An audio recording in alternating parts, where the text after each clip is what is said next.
Él es coordinador de salud y bienestar de Nosotros, Nosotras. Buenas noches, el auditorio. Andrés, muchísimas gracias por estos minutos para Reporte MN. Hablamos de la quinta ola de la pandemia, del incremento de contagios de COVID-19, pero de pronto nos sorprende lo que han considerado como un aumento atípico en el número de casos de influenza. ¿Realmente estamos ante números que deberían generar una alerta o una preocupación? ¿O ante qué estamos en esto de la influenza? Mira, los casos de influenza se monitorean desde hace muchos años ante el riesgo de una pandemia, ¿no? De hecho, desde el 2004 hay un plan nacional para una posible pandemia y sobre todo se esperaba, ¿no?, que fuera una pandemia de influenza. Llegó en 2009 efectivamente una pandemia de influenza y se volvió a hacer ese plan, se reestructuró, aún lo tenemos, lo pueden googlear. Hoy llegó una pandemia de COVID, ¿no?, que es una enfermedad respiratoria, se contagia de manera muy similar, la sintomatología es muy similar, pero se siguen monitoreando los casos, sobre todo de infecciones respiratorias agudas y en concreto los casos de influenza. Recuerdan que cuando empezaba la COVID se hablaba de un sistema de monitoreo Centinela, que no fue diseñado propiamente para la COVID, pero sí para la influenza. Entonces, cuando nos hablan de un número de casos, no es que sean todos los casos que hay, no nos dejemos llevar con esos 40 y tantos casos o 447 casos que son los que hay reportados, porque realmente lo que se monitorea no son todos los casos, sino la tendencia. Lo que queremos saber es cómo están las tendencias con respecto a años anteriores.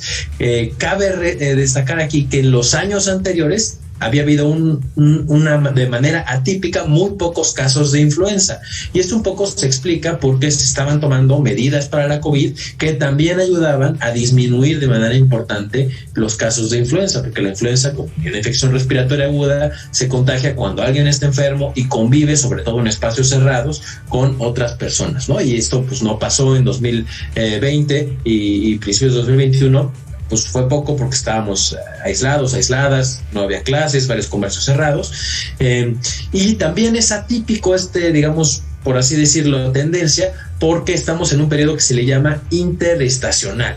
Es decir, normalmente la temporada de influenza son los meses de frío y pues ahora estamos en los meses de más calor, entonces por eso un poco es atípica la tendencia a la alza, que podría en principio ser explicada porque pues ya estamos regresando a la normalidad y es un virus que circula entre nosotros, ha circulado por muchos años en el mundo, y por eso tenemos estos sistemas de monitoreo. Para eso sirve la Dirección General de Epidemiología, tiene muchos años haciendo un excelente trabajo.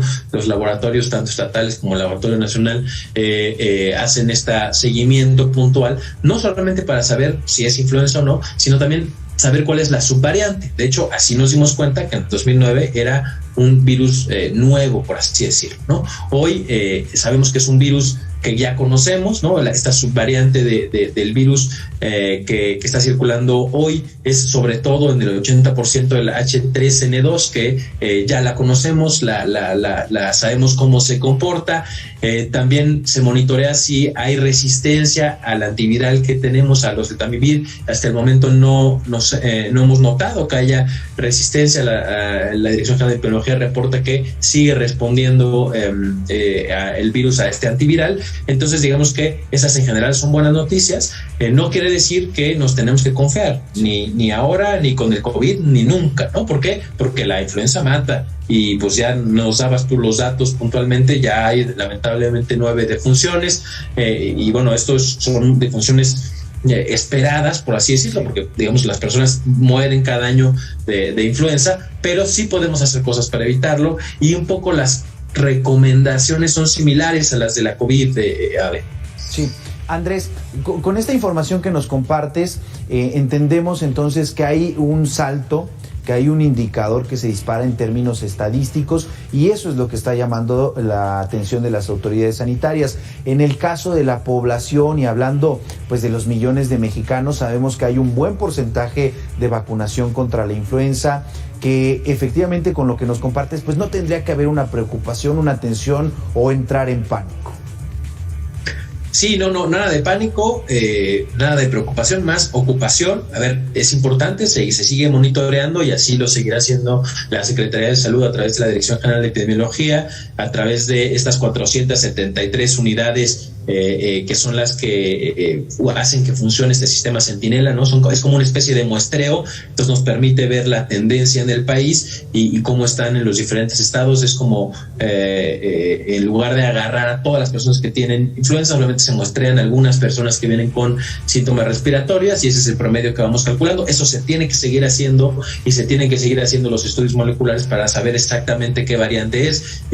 Esto, como les decía, parece que todo pues no hay nada extraordinario más que esta tendencia al alza, por lo tanto hay que estar alertas y la recomendación es algo bien importante, que es ojalá que ahora después de la COVID nos quede súper claro: si alguien está enfermo, quédense en su casa, ¿no? Quienes son empleadores, pues tenemos que tener la confianza con quienes trabajan con nosotros para decirle: si te sientes mal, no vengas, quédate en casa para evitar que se contagie, que se propague. Y lo mismo, ¿no? Si nosotros nos sentimos mal, tenemos tos, tenemos fiebre, un resfriado, pues no ir al cine, no ir a reuniones, no ir a fiestas, guardarnos en casa, evitar hasta que se nos pase la enfermedad y acudir al médico. Esto también es muy importante porque para la influenza sí tenemos un antiviral que es barato, que es accesible y tenemos que diferenciar con la COVID, que estamos ahora conviviendo también con la COVID. Entonces hay que ir con el médico, hay que hacernos una prueba para ver si